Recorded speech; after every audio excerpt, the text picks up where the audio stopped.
Salam hormat untuk semuanya. Kami mengucapkan selamat kepada Anda karena telah memilih profesi sebagai guru. Apapun jalannya itu adalah panggilan yang Maha Kuasa kepada Anda untuk menjadi pendidik anak-anak bangsa. Secara teori, guru memiliki tugas utama mendidik, mengajar, membimbing, mengarahkan, melatih, menilai, dan mengevaluasi peserta didik. Namun bila dilihat dari bahasa Sanskerta, kata guru dimaknai sebagai orang yang senantiasa membawa sinar terang ke dalam kegelapan. Semakin gelap kondisi lingkungannya, semakin bermakna kehadiran guru. Selama ini, banyak yang beranggapan bahwa pekerjaan utama guru hanya menyampaikan materi ajar di depan kelas, hingga peserta didik menguasai dan kemudian mengujinya melalui hafalan. Padahal, setiap peserta didik adalah manusia yang unik, yang memiliki potensi yang berbeda satu dengan lainnya. Tugas gurulah untuk memberi ruang yang lebih luas kepada peserta didik untuk terus berkarya dan berkreasi menurut apa yang mereka minati, sehingga tumbuh sikap kreatif, sikap disiplin, produktif, dan ulet. Ki Hajar Dewantara menyebut posisi guru adalah tuntunan di dalam hidup tumbuhnya anak-anak. Guru harus bisa menuntun segala kodrat yang ada pada anak agar mereka sebagai manusia dan anggota masyarakat dapat mencapai keselamatan dan kebahagiaan yang setinggi-tingginya. Dengan peran yang begitu strategis, profesi guru kerap kali dipandang mulia. Nah, apakah Anda merasakan hal itu?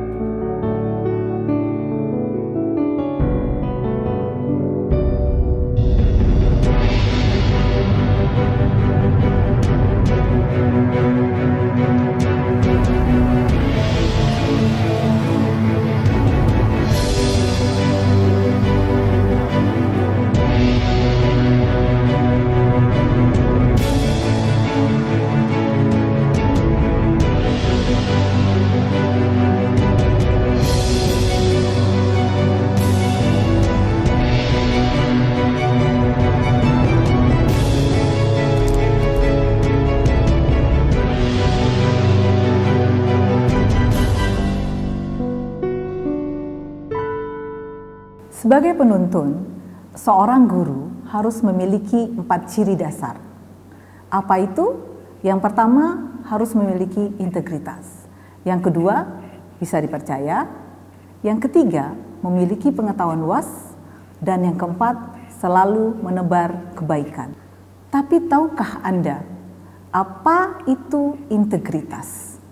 Ya, integritas adalah perilaku konsisten dari apa yang dipikirkan, yang diucapkan, dan yang dilakukan dengan patokan pada kebenaran menurut nilai moral dan nilai agama. Sederhananya, integritas berarti melakukan sesuatu yang benar walau tidak ada orang lain yang melihat kita. Misalnya, pada suatu pagi, ketika Anda berkendara di jalan yang sepi, dan Anda mendapati lampu lalu lintas di perempatan jalan menyala merah, maka Anda akan berhenti, walaupun tidak ada petugas ataupun orang lain yang melihat Anda.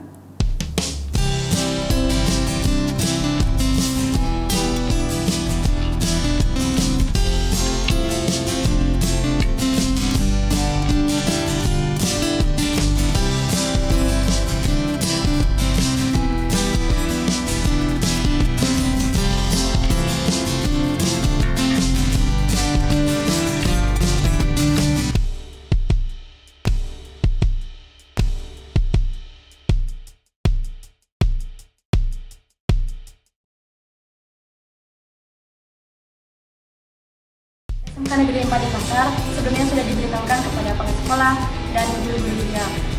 Kita diperbolehkan untuk membuka HP ketika memang guru yang mengajar atau guru yang bersangkutan memperbolehkan. Dalam artian ketika kita mencari materi atau pelajaran, kita diperbolehkan. Masalah untuk kita menginginkan membuka WhatsApp atau tidaknya, kita tidak berani Pak, karena di sini tidak ada.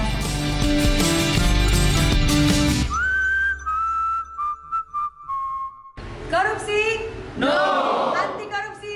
Yes! Sebagai pembawa terang, sudah sepatutnya guru menjadi contoh yang baik untuk peserta didik, termasuk dalam praktek perilaku berintegritas. Sederhananya, bila kita ingin mendidik murid bisa menghargai waktu dengan tidak terlambat datang ke kelas atau ke sekolah, maka guru pun harusnya tidak boleh terlambat sampai ke kelas, apapun alasannya. Dengan demikian, guru yang berintegritas akan berpotensi menghasilkan peserta didik yang juga berintegritas.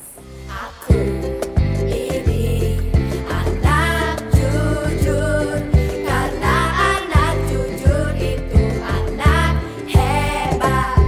Setiap pagi hari anak-anak datang sekolah, sampai di depan sekolah dia sudah melihat ada patung di sana, dua patung. Pertama adalah patung Ganesha, kedua adalah patung Dewi Saraswati. Kedua-duanya patung itu adalah melambangkan dewa ilmu pengetahuan. Yang satu dewa ilmu pengetahuan, Ganesha itu, yang satunya Dewi ilmu pengetahuan. Jadi begitu anak-anak sampai di sekolah, dia sudah terpikir dalam pikirannya yang ada adalah ilmu pengetahuan. Jadi anak-anak siap belajar, sehingga dia tunduk, hormat, sujud di depan dewa ilmu pengetahuan.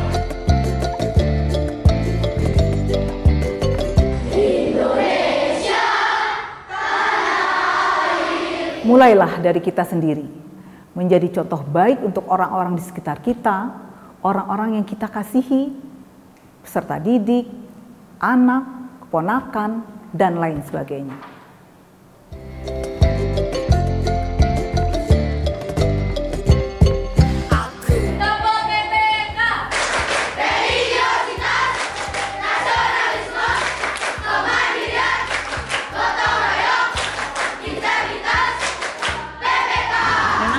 Tiap pagi kita ini adakan di sekolah itu Tempo PPK biar ini anak-anak juga dapat melaksanakan dalam kehidupannya sehari-hari.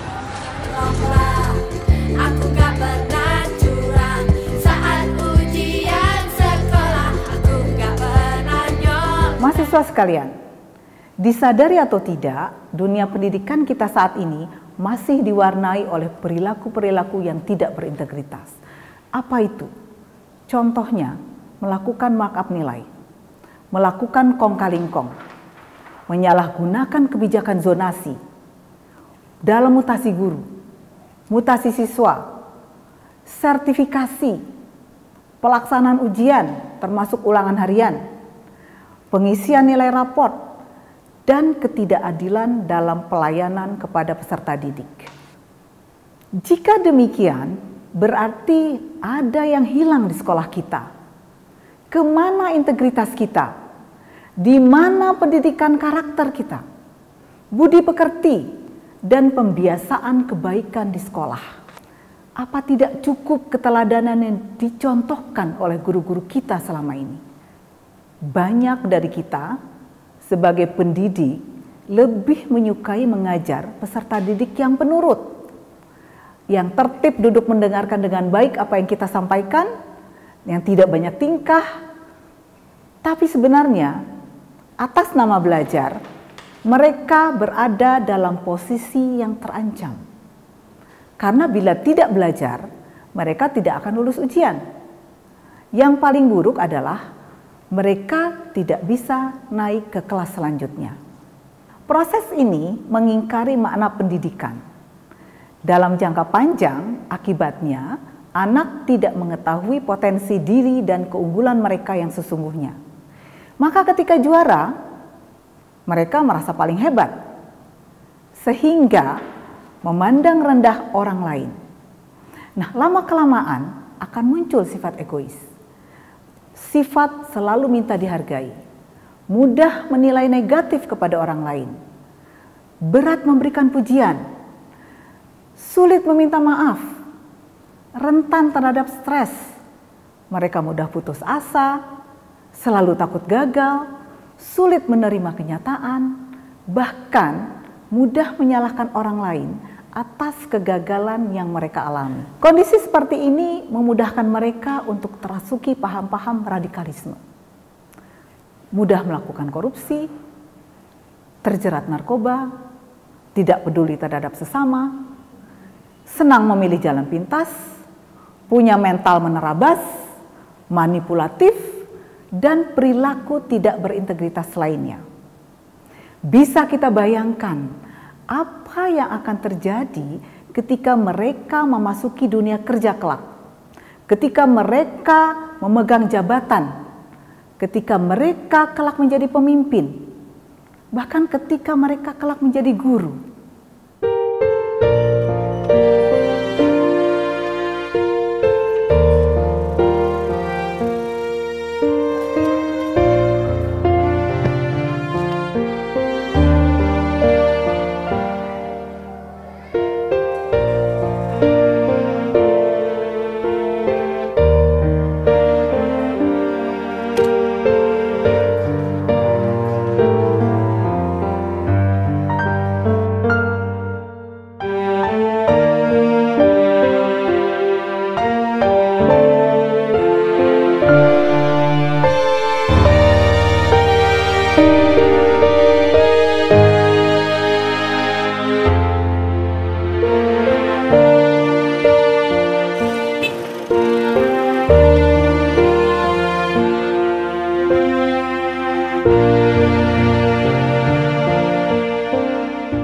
Di tengah segala persoalan yang mendera moral bangsa, perlu proses pendidikan yang berbeda. Dimulai dari cara pandang yang berbeda, diperlukan upaya yang tidak biasa dengan cara pandang yang juga tidak biasa. Inovasi sekolah kami sebut dengan Albert Idaman Spensa. Albert Idaman Spensa itu sebuah akronim dari alarm, kebersihan, ketertiban, dan kesehatan. Jadi setiap hari kami ada 3 alarm yang berbunyi. Ketika alarm itu berbunyi, untuk yang kebersihan, anak-anak memungut sampah yang berada di sekitarnya, dipungut, diambil, dibuang di tempat sampah. Kemudian ada alarm ketertiban. Kalau alarm itu berbunyi, anak-anak berdiri secara berpasangan untuk melihat ketertiban diri. Mulai dari ujung rambut, potongan rambutnya, atributnya lengkap atau tidak, tingkat pinggangnya, kemudian seragamnya sesuai dengan kebutuhan sekolah atau tidak, sampai tali sepatunya itu sesuai dengan tali yang sudah kita sepakati atau tidak sepatunya. Jadi itu untuk membiasakan menertibkan anak-anak setiap hari. Kemudian alarm berikutnya itu alarm kesehatan, karena anak-anak belajar mulai jam 7 sampai jam 3 sore dalam jangka waktu yang lama duduk itu kan tentu perlu peregangan-peregangan. Nah, kalau alarm itu bunyi, anak-anak berdiri kemudian melakukan peregangan-peregangan sederhana di kelasnya masing-masing antara 3 sampai 5 menit. Kalau sudah selesai, harapannya anak-anak kembali fresh untuk mengikuti belajar.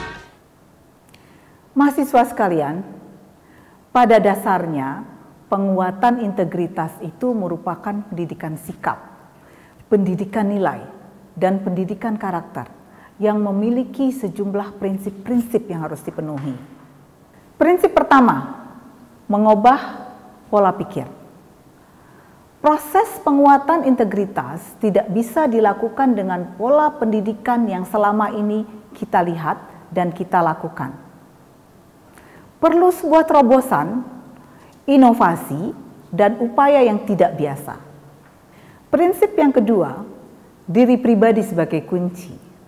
Penguatan integritas adalah upaya untuk mengubah diri kita sendiri, bukan mengubah orang lain. Dengan menjadi pribadi yang berintegritas, orang lain akan meneladani dan menjadikan kita sebagai sumber inspirasi.